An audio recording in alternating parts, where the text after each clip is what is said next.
야곱이 자식들을 낳기 시작하지 않습니까? 그래서 수많은 자식들을 낳게 돼요. 그 자식의 이 이름들을요 하나하나 그 의미들을 보면 자신이 겪은 자신의 그 솔직한 감정의 이야기, 자신들이 겪은 이야기를 그 이름에 담아서 이름을 짓는 것을 보게 되죠. 그러니까 이 야곱의 이름들을 보면 참 우리의 모습을 그대로 드러내는 것 같아요. 우리 삶의 이야기, 한 사람도 예외 없는 모두가 다 그 야곱의 자녀들의 이름 속에 담겨 있는 그 모든 의미가 우리 삶 속에서 다 일어나고 있는 거 아니겠어요? 그죠? 저는 이 야곱의 이름들을 보면서 참 이건 내 인생이다. 이건 내 삶의 이야기다.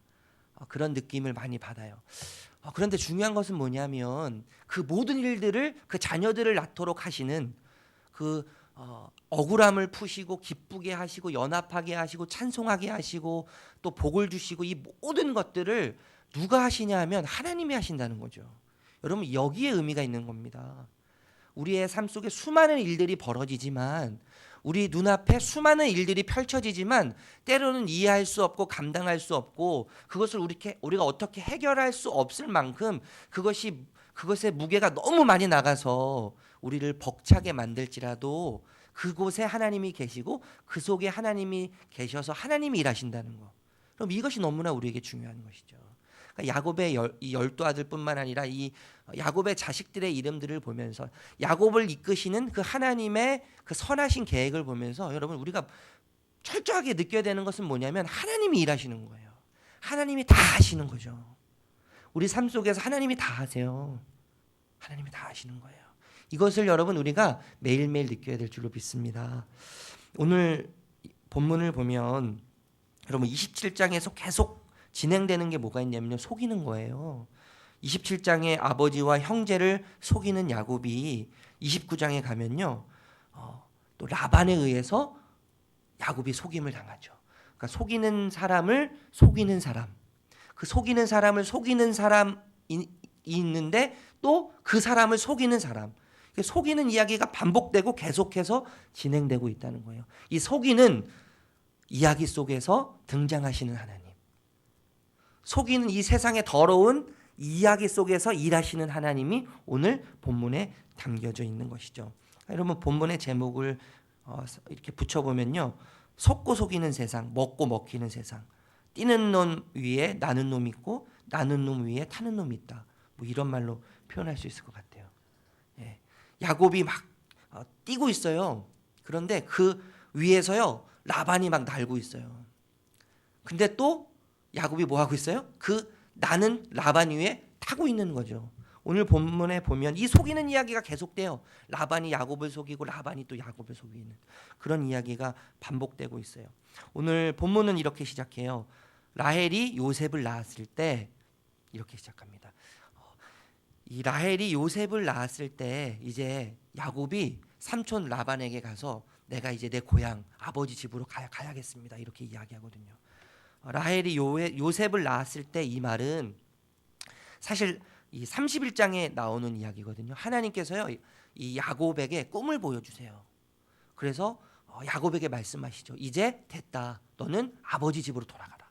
내가 너에게 축복을 할 거고 내가 너의 삼촌 라반의 집에 있는 재산들을 너에게 나눠주겠다. 이렇게 이야기를 하시거든요. 그 이야기를 듣고 이제 라반에게 가서 내가 아버지 집으로 돌아가겠다고 이야기하는 거거든요. 그러니까 라헬이 요셉을 낳았을 때 이 이야기는 뭐냐면요. 하나님의 음성을 들었을 때예요. 하나님의 말씀을 들었을 때를 의미하는 거죠. 그러니까 하나님이 야곱보다 앞서가시면서 일하시는 것을 경험했을 때 하나님의 뜻을 분별하는 야곱의 삶이 시작될 수 있다는 겁니다. 그래서 라헬이 요셉을 낳았을 때 하나님의 음성을 듣고 하나님의 뜻을 분별하고 이제 하나님의 계획하신 대로 하나님의 약속하신 대로 하나님께서 말씀하시는 대로 그 길을 야곱이 떠날 준비를 지금 하고 있는 거예요. 이 이야기를 듣고 라반이 좀 굉장히 당황했을 것 같아요. 그동안에 이 야곱이 너무 이 관리를 잘해줬기 때문에 재산이 불어났거든요. 재산이 불어났는데 이 그렇게 잘 다스렸던 재산을 이렇게 늘렸던 야곱이 떠난다고 하니까 얼마나 철렁해요. 더 많은 기대를 갖고 있었을 텐데 그랬더니 이제 간곡하게 간청하는 거죠. 좀 내 곁에 있어줘라. 내 곁에 있어줘서 내가 너에게 너가 원하는 품삯을 다 줄 테니까 내 곁에 좀 머물러 줘라 제발 부탁한다. 이렇게 이제 부탁을 하는 거예요. 이런 부탁을 듣고 야곱이 얼마나 당당한지요. 오늘 본문의 29절 30절에 보니까 이렇게 이야기해요. 내가 어떻게 외삼촌을 섬겼는지 어떻게 외삼촌의 가촉을 쳤는지 외삼촌이 아시나이다. 내가 오기 전에는 외삼촌의 소유가 적더니 번성하여 때를 이루었으니 내 발이 이르는 곳마다 여호와께서 외삼촌에게 복을 주셨나이다. 이렇게 이야기해요. 얼마나 당당합니까 지금. 그 의기양양하죠.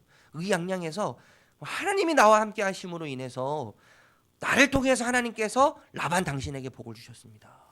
그러니까 당신이 이렇게 축복받은 이유는 나 때문입니다. 하나님이 함께 하셔서 나를 복 주셨기 때문에 그 복이 흘러서 당신에게 간 겁니다. 이렇게 당당할 수 있었던 이유는 지금 이 야곱이 뭘 들었기 때문에 그런 겁니까? 하나님의 음성을 들었기 때문이죠. 지금 하나님의 계획을 분별하고 있어요. 하나님께서 말씀하시고 하나님께서 꿈을 통해서 보여주신 하나님의 계획을 지금 야곱은 분별하고 있는 거예요. 이 분별하고 있는 속에서의 당당함, 하나님께서 나에게 은혜를 주셨고 하나님께서 나에게 복을 주셨기 때문에 그 복이 흘러서 라반에게 갔다는 그 사실을 당당하게 지금 이야기하고 있는 거예요. 의기양양해요. 여러분, 우리의 당당함은 하나님으로부터 오는 거 아니에요. 여러분, 우리의 의기양양함, 우리의 당당함, 거짓이 판을 치는 이 세상, 속임수가 판을 치는 이 세상, 아무도 믿을 수 없고, 오늘 말씀처럼요, 삼촌이 조카를 속이고 자식이 부모를 속이고 아무도 믿을 수 없는, 그렇다고 여러분 우리가 자식을 안 믿어서 안 되죠. 우리가 부모를 안 믿어서 안 되죠. 믿어야 되지만 세상이 이런 거예요. 세상이요. 우리가 살고 있는 오늘날의 현실이 이런 거 아니에요. 신방을 가서 이야기를 나눠보면 거짓말을 하지 않고서는 사업을 할 수 없다고 이야기하시더라고요. 거짓말을 안 하면 사업이 안 된대요. 그러니까 거짓말을 어느 정도 해야지 물건을 팔 수 있다는 거예요. 세상이 이런 거예요. 세상이요. 그럼 이러한 세상 속에서 우리가 당당함을 잃지 않기 위해서는, 의기양양한 삶을 살기 위해서는, 하나님 앞에서 당당하고 무엇보다도 하나님 앞에서 의기양양한 삶을 살기 위해서는 하나님의 말씀 우리가 늘 듣고 하나님께서 우리를 향한, 나를 향한 하나님의 계획하심을 늘 우리가 분별할 줄 알아야 되는 것이죠. 야곱이 그래서 당당했던 거예요. 그렇게 이제 라반이 제안을 하지 않습니까? 네가 원하는 싹을 내가 다 주겠다. 이렇게 이야기할 때 32절에 보니까 이런 제안을 합니다. 오늘 내가 외삼촌, 우리 같이 읽어볼까요? 32절 시작. 오늘 내가 외삼촌의 양떼에 두루 다니며 그 양 중에 아론인 것과 점 있는 것과 검은 것을 가려내며 또 염소 중에 점 있는 것과 아론 중에 가려진 것을 가려내리니 이것이 내가 내 품삯이 되리이다. 이렇게 이제 자신의 품삯을 이야기하는데 이거는 있을 수 없는 일이거든요. 사실 이거 불가능한 일이에요. 유전학적으로 이야기를 하면 사실 굉장히 어렵고 불가능하고 있을 수 없는 일에 대해서 이야기하거든요. 그러니까 이 이야기를 듣고 라반은 자기에게 유리하기 때문에 얼마나 그 제안을 반겼겠어요. 그런데 이 야곱에게 뭐가 있었어요? 하나님께서 주신 하나님의 분명하고 확실하고 선명한 하나님의 계획과 하나님의 약속하심이 있었거든요. 내일 본문이지만 31장 8절에서 11절에 보면 이것에 대해서 하나님 말씀하시는 거거든요. 내가 너에게 내 삼촌 중에 있는 아롱진 것, 점 있는 것, 검은 것, 이러한 모든 양과 염소 중에 있는 이런 것들을 내가 너에게 다 주겠다. 이렇게 약속하시거든요. 그러니까 이 분명하고 선명한 하나님의 약속의 말씀을 받고 나서는 너무너무 당당하고 너무너무 분명하고 자신이 걸어가야 될 길이 너무 선명한 것이죠. 자기에게 불리할 것을 분명히 알았지만 그럼에도 불구하고 뭐예요? 이것이 하나님의 뜻이고 하나님의 약속이기 때문에 그것을 선택해서 그 길을 걸어가는 야곱의 삶이 속에 담겨져 있는 거예요. 그런데 여러분, 야곱의 깨가 그 속에서 또 드러나기 시작해요. 너무 재밌지 않습니까? 이 평행선이에요. 평행선. 결국 이 야곱의 생각과 야곱의 깨와 하나님의 계획과 하나님의 뜻은요, 평행선이에요. 평행선. 도저히 만날 수 없는 평행선. 저는 제 삶이 참 평행선인 것 같아요. 하나님과 평행선. 어떻게 내가 하나님을 만날? 이 꾀가 너무나 많으니까요. 꾀가 너무나 많으니까요. 머리가 너무나 빠르니까. 이거를 이야기하고 있는데 너무 앞서가서 이거를 이야기하는 제 모습. 저는 너무 성격이 급해서요. 시동을 안 걸고 차를 출발할 때가 너무나 많이 있어요. 너무 성격이 급해가지고요. 엑셀을 밟는데요. 차가 안 나가는 거예요. 알고 보니까 시동이 안 걸려 있는 거죠. 엘리베이터 타고 올라가면서 저는 이거 옷을 다 풀어요. 왜냐하면 집에 빨리 들어가려고요. 너무 급해서. 그러니까 제가 너무 깨가 많으니까요. 하나를 보면 막 여러 가지 생각이 막 들어요. 여러 가지 막 생각이 들면서 이렇게 하면은 참 좋겠다. 그래서 막 그렇게 빨리빨리 남들보다 한 발자국 좀 빨라요. 근데 제가 앞설 때는요. 늘 잘 될 것 같고요. 제 생각이 늘 앞설 때는 참 좋은 것 같은데 거기에 제 의가 계속 드러나는 거예요. 하나님이 안 계셔요. 그곳에 하나님 안 계세요. 그러니까 제가 요즘 하는 훈련이 저번에도 말씀드린 것 같은데 제가 요즘 하는 훈련이 어떤 훈련이냐면요. 제가 생각한 것과 반대로 행동하는 거예요. 제가 생각한 것과 반대로 행동하는 거. 분리수거를 하지 말아야지 어떻게 하면 요 분리수거할 수 있는 것을 아내한테 이야기해서 좀 한번 쉬었다가 다음 주에 할 수 있을까. 이런 생각이 들면 그냥 분리수거하러 가는 거예요. 빨래를 개고 있으면 빨래 개지 말아야지. 나는 안방으로 들어가서 책을 보는 척 해야지. 이런 생각을 하면서 반대로 행동하는 거죠. 근데 여러분 반대로 행동하니까요. 좀 비합리적인 것 같을 때가 많아요. 비효율적인 것 같을 때가 많아요. 좀 이게 아닌 것 같다는 생각이 들 때가 너무나 많아요. 그런데 그 속에서요. 하나님을 경험할 때가 많은 거예요. 하나님을 경험할 때. 야곱이 이 앞서가시는 하나님 아닙니까? 앞서가시는 하나님. 미리 하나님께서 꿈속에 나타나셔서 하나님께서 일하실 것을 보여주고 계세요. 지금. 야곱을 너를 통해서 내가 어떤 일을 행할 것이다. 내가 너의 삶을 어떻게 축복할 것인데 이렇게 해라. 하나님께서 앞서가시거든요. 여러분 신명기 1장에 보면 하나님께서 반복해서 말씀하시는 게 뭐가 있냐면요. 내가 너희보다 앞서간다 이 말씀하고 계세요. 내가 너희가 광야에 있을 때 내가 너보다 앞서갔다. 내가 너희보다 앞서갔다.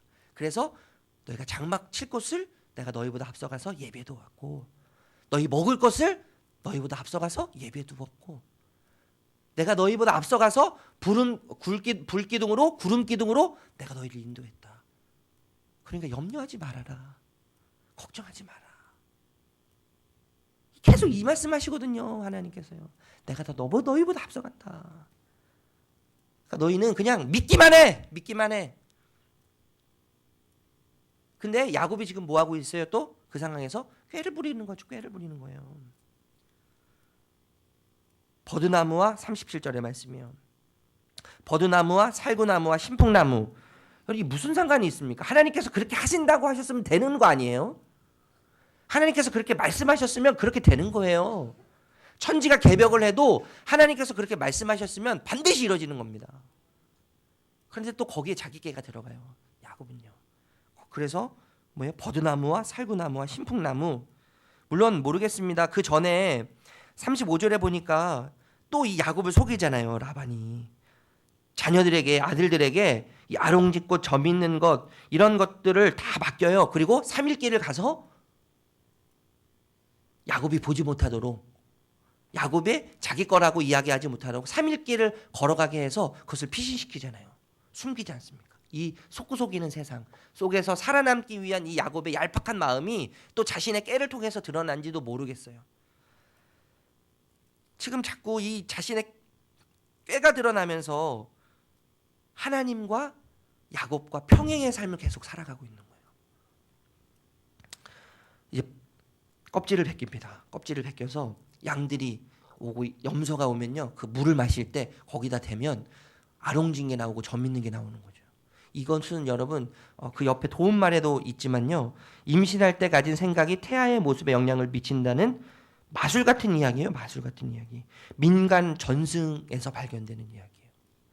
지금 하나님의 약속, 하나님의 말씀을 들었음에도 불구하고 자꾸 자신의 깨가 나가서 자꾸 자신의 깨가 나타나는 거예요. 자신의 생각이 드러나는 거예요. 그래서 하나님의 말씀 속에서 인간의 전승을 자꾸 생각하게 되는 이 양면성이 야곱에게 있는 거죠. 이 양면성. 하나님께서 말씀하신 확고한 분명한 선명한 하나님의 계획과 하나님의 인도하심이 있음에도 불구하고 그 속에서 얄팍한 인간의 모습이 드러나면서 자신의 깨에 이끌리는 이 양면성, 이중성. 이게 여러분 우리의 모습이에요. 우리의 모습이에요. 하나님이 우리에게 얼마나 많이 말씀하세요. 기가 닳도록 말씀하시잖아요. 오늘 새벽에도 말씀하시고 오늘 저녁에도 말씀하실 거고 여러분 큐티하시면서 하나님 음성을 그렇게 우리가 수없이 듣지 않습니까? 그럼에도 살아나는 내 계획, 내 방법, 내 생각. 결국엔 43절에 이렇게 이야기합니다. 한번 같이 읽어볼까요? 43절 시작. 이에 그 사람이 매우 번창하여 양떼와 노비와 낙타와 나귀가 많았더라. 오늘 본문은 야곱이 자녀를 낳는 이야기로 시작해요. 자녀를 낳고 마지막에 가서 야곱이 소유하게 되는 그 짐승들이 낳는 이야기, 생명의 이야기거든요. 그러니까 생명의 이야기로 시작해서 생명의 이야기로 끝나는데 그 중심에 누가 있습니까? 야곱이 있어요. 야곱. 그 야곱은 어떤 사람이에요? 이름 그대로 속이는 사람이에요. 속이는 사람의 삶을 통해서 낳는 역사와 낳는 역사를 하나님이 이뤄가시는 거죠. 속이는 사람을 통해서 낳고 낳는 역사가 일어나는데 그 중심에 가장 중심에는 누가 계시는 거예요? 하나님이 계시는 거죠. 저는 이에 그 사람이 이 이해라는 표현을 다른 표현으로 하고 싶어요. 본문에 있는 다른 표현. 30장 29장에 보면 들어갔다라는 표현이 있어요. 들어갔다. 29장 21절 23절 30절 말씀. 30장 어제 본문입니다. 3절 4절의 말씀에 보니까요. 야곱이 레아에게 들어갔다 이렇게 표현해요. 들어갔다. 그러니까 이에 그 사람이 매우 번창하여. 이에라는 표현을 들어갔다 이런 표현을 하고 싶은데요. 왜 그러냐면요. 들어갔다는 말은요. 동거했다는 말이거든요. 동거했다는 말. 그러니까 하나님이 야곱과 동거하심으로 하나님께서 야곱에게 들어가심으로 거짓이 판을 치는 야곱. 자신의 깨에 이끌리는 야곱. 남을 속이는 야곱의 삶이 낳고 낳는 생명의 역사가 될 수 있었다는 거죠. 하나님과 동거하는 삶을 통해서 생명의 역사가 있는 거예요. 생명의 역사. 하나님이 동거하신다는 건 어떤 말입니까? 죄악 가운데 하나님께서 선 대신 하나님이 들어오신다는 거죠. 어둠 속에 빛 대신 하나님이 들어오신다는 거예요. 유한 속에 무한하신 하나님이 들어오시는 거예요. 아브라함에게요. 하나님께서 이렇게 창세기 15장 1절에 보면 아브라함을 부르시면서 어떤 약속을 하셨냐면요. 내가 너의 방패가 되겠고 내가 너의 상급이 되겠다 이렇게 이야기하세요.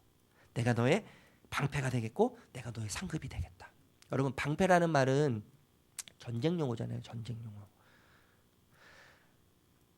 아브라함을 하나님께서 부르시면서 약속을 따라가는 아브라함 삶에 무엇이 있다고 말씀하시냐면요. 전쟁과 같은 삶이 있다고 말씀하시는 거예요.